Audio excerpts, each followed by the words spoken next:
Authentic living changes water into wine. It denies one the earthly, but gives timelessness. One must die to the world, but then one becomes timeless flow. Is not the change of animal creation to spirit or flow the same as changing water into wine? Our consumer culture is designed to help me never ask the deeper questions. Just consume, eat, drink, spend, get lost in the mirror or in one of the many screens vying for my attention. Let me distract and entertain myself to death. The problem with buying into the surface level physiological deterministic model of who I am is that it is not the whole story. It does not touch me at a deep level because I never stop being driven, but with no satisfaction. My urges, my wants, my needs, my drives, my hopes, my dreams, my are insatiable. I am always hungry. In this regard, St. Augustine observed the truth about me, and possibly you, a long time ago, when he said human beings have an infinite passion that will not rest until it finds an infinite object. We have an infinite hunger that will not be satisfied until it finds an infinite object. What is this infinite object? How do I find it? How do I find it personally? How do I connect with it personally? How do I nurture and practice a relationship to it personally? What name do I give it? The movement through ordinary human development, through infancy, late childhood, adolescence, late adolescence, young adulthood, mature adulthood, old age, senility, second childhood. Now I'm in my third childhood.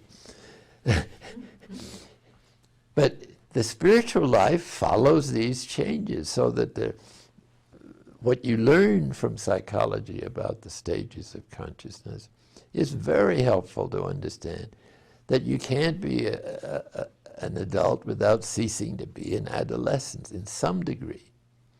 So this raises the broad question of holons. What is a holon?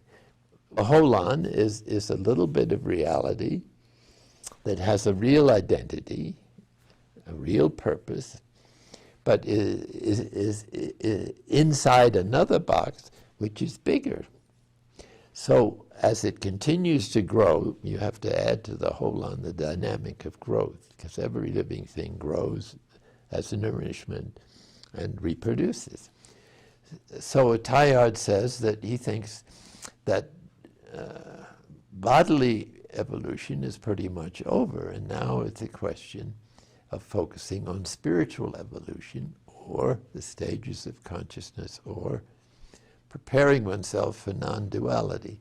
Needless to say, if you seek it too ardently, you're on the wrong path, because that's just another ego trip.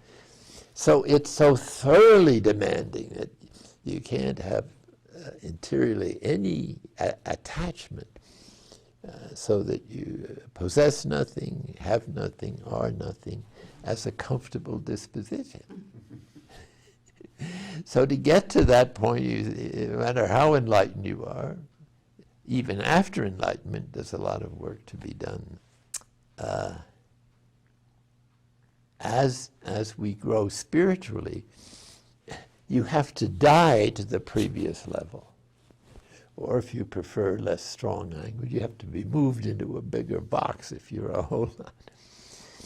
But the holon theory means you can move from being a particle all the way up to divine union. It's just one box into another.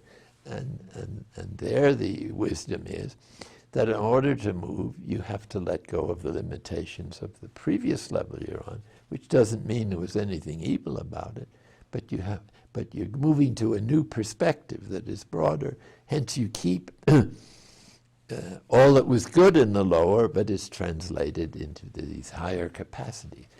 So the molecule becomes a cell, and a cell an organ, and the organ a part of life, and then you get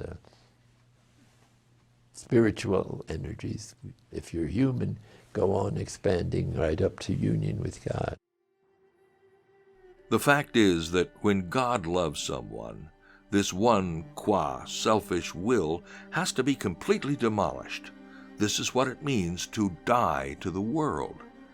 It is the most intense agony. No religious person, even the purest, has sheer purified subjectivity or pure transparency in willing solely what God wills, so that there is no residue of one's original subjectivity, a residue still not wholly penetrate. The police are totally innocent when, by really involving themselves in a case, they uncover more and more crime. But the police are guilty when their inactivity makes it appear as if there were no crime. Dogen, the founder of Soto Zen tradition, called dropping off body and mind. Dropping off body and mind. That means we sit this body and this mind, but mind is empty. We don't try not to do anything with our mind. In our practice, body is really important. Keep this upright posture and returning to this posture and breathing. So mainly, the Zen means sitting meditation. But Dogen often called this practice as sitting instead of meditation. For him, just sitting is dropping off. Dropping off means when we grasp, it stick. But when we open our hand, it's drop off.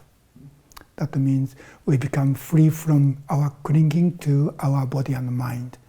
Then this body and mind is only 5 skandhas, only collection of 5 skandhas.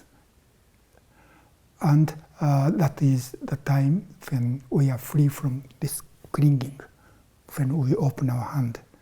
Then we see as a subject, but we become one with all beings. Things are coming and going, like air is coming in and going out. And if there is some sound coming and going. So nothing stays here.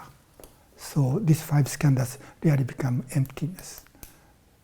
So our practice is not contemplating about emptiness as an object, but we become empty. 5 skandhas being 5 skandhas that are empty. That is our practice. That's why we cannot make sure, I attain that condition or stage.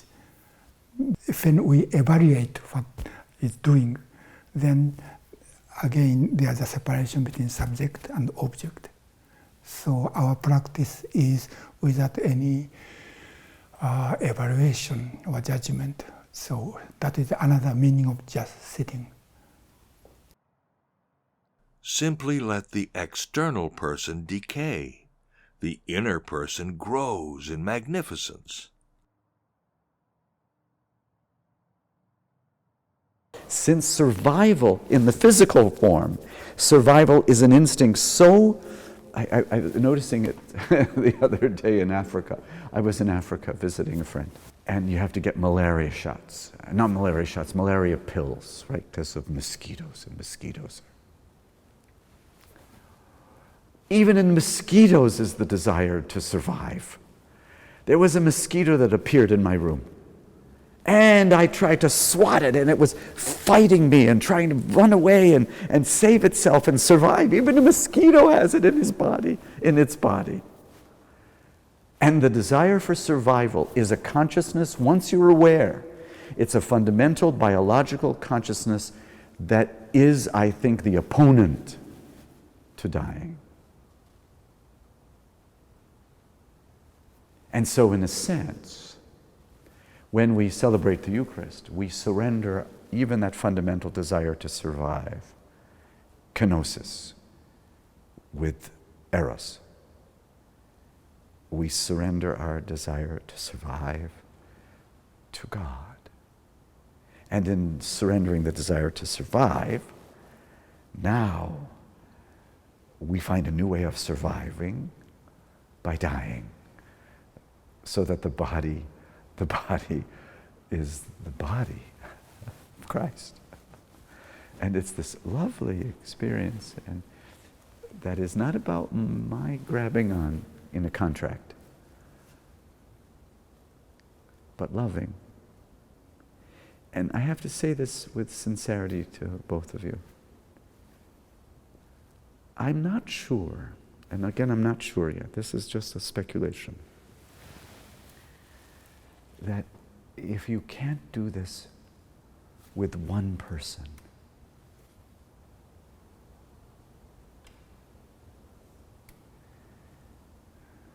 can you do it with many?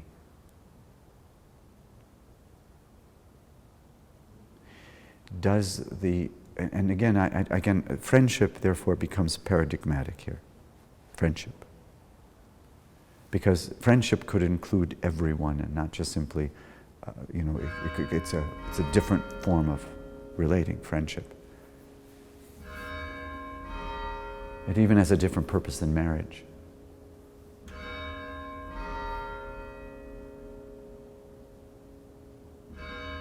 But I'm wondering, I speculate, if I am not able to love this way with one other human being, in the cauldron of my own confrontation with my own survival in relating, I want my thought to be, I want my way, I want my experience in relating. I'm wondering if I can't do this with another human. Can I do this with a group? Just a question. This is why I think when Jesus says in the Gospel, when 2 or 3 are gathered in my name, there am I in the midst. That it's easy for me to do this when there's a whole crowd of people in this building. But when I have to go loggerheads with one other human being, can I relinquish the survival of my own attitudes? And this gets us to the key word, which is metanoia. In the Christian tradition, the word metanoia is what Jesus says at the beginning of his ministry. But even before they want to know, where do you live? Let us talk to us in the Gospel of John. Talk to us, Jesus. And then he says, come and see. Come and see. Let me sit down, we'll sit down and talk. But in the other Gospels, he preaches, and John the Baptist does the same thing, and they use the word metanoia. And literally, that word metanoia, it's connected to the body and to death and to all of this. Metanoia is connected because it means to go beyond the mind. Meta, beyond, and noia, for the nous, or the consciousness, go beyond the present state of consciousness. And so this journey of Christian death is a journey of relinquishing the present states of mind. Dying and dying.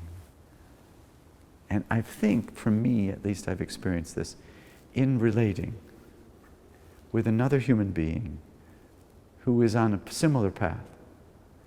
Just when I thought I was dead, I become a mosquito and try to survive again.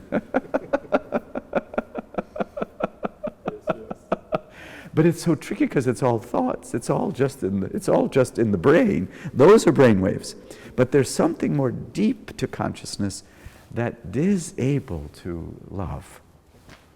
To love. It's because these bodies, we can get confused, think that these are just our bodies. But if you say the body is more than the skin, then all of a sudden you're in a new state of consciousness right there. To make health the highest good is an animal principle. This is the way an animal is regarded. If it is not in good health, it is not worth anything. But a human being is spirit, flow. To be thoroughly healthy, physically and mentally, and then to lead a truly spiritual life, that no person can do. The sense of spontaneous well-being immediately runs away with them. In one sense, the life of the spirit or flow is the death of immediacy. This is why sufferings are a help.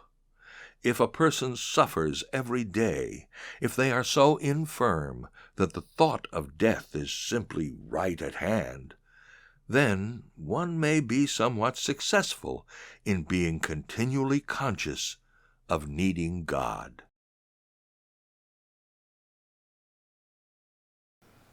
The theological basis for centering prayer lies in the principle of kenosis, Jesus' self-emptying love that forms the core of his own self-understanding and life practice. The Gospels themselves make it clear that Jesus is specifically inviting us to this journey and modeling how to do it. Once you see this, it's the touchstone throughout all his teaching. Let go. Don't cling. Don't hoard. Don't assert your importance. Don't fret. Do not be afraid, little flock. It is your Father's good pleasure to give you the kingdom. And it's the same core gesture we practice in centering prayer, thought by thought by thought. You could really summarize centering prayer as kenosis in meditation form. Kenosis is indeed an evolutionary human pathway, is emerging from, of all places, recent discoveries in neuroscience. From MRI data, you can now verify, chapter and verse, that how you respond to a stimulus in the outer world determines which neural pathways will be activated in your brain and between your brain and your heart. If you respond with any form of initial negativity, which translates physiologically as constriction, freezing, bracing, clinging, clenching, and so on, the pathway illumined leads to your amygdala, or reptilian brain as it's familiarly known, which controls a repertoire of highly energized fight or flight responses. If you can relax into a stimulus, opening, softening, yielding, releasing, the neural pathway leads through the more evolutionarily advanced parts of your forebrain and surprisingly brings brain and heart rhythms into entrainment. Every time we manage to let go of a thought in centering prayer, consenting to the presence and action of God within, the gesture is actually physically embodied. It's not just an attitude. Something actually drops and releases in the solar plexus region of your body. A subtle but distinct form of interior relaxation. And in time, this gentle and persistent inner aerobics, undertaken under the specific banner of centering prayer and in solidarity with Jesus' own kenotic path, will gradually establish that mind of Christ within you as your own authentic self.